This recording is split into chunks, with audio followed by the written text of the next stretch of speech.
Okay, so this video is about constructing parallel lines to a specific point. So we're going to construct parallel lines, and more specifically, it's got to go through a specific point.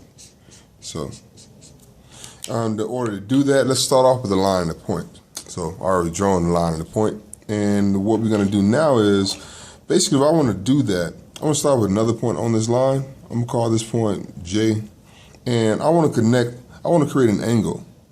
So I'm going to connect J to that point P. So I'll explain the purpose of this in just a second.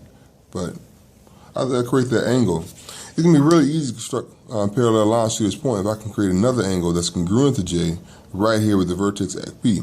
That way I have corresponding angles that are congruent, and by that they form parallel lines because that's what corresponding angles do when they form by parallel lines.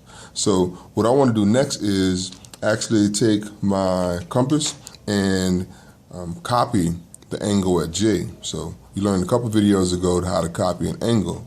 So we're going to take the compass and we're going to create a little arc to cut it off right here, and do the same thing at point P, and then create a little arc. And then from there, what you want to do is measure out how big that angle is. So I'm going to take my compass and measure that angle. It looks to be about this big. After you get it, strike that part off. And then I'm going to take my compass and bring it up.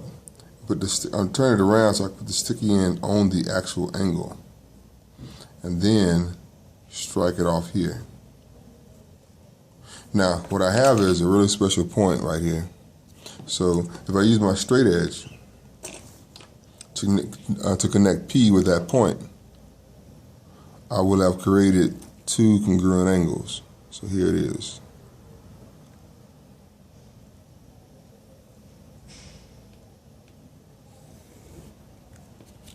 All right, so because I've created corresponding angles, this line and this line have to be parallel lines. You may actually know that in parallel lines, you draw these little arrows, whatever, to denote which lines are parallel to which ones.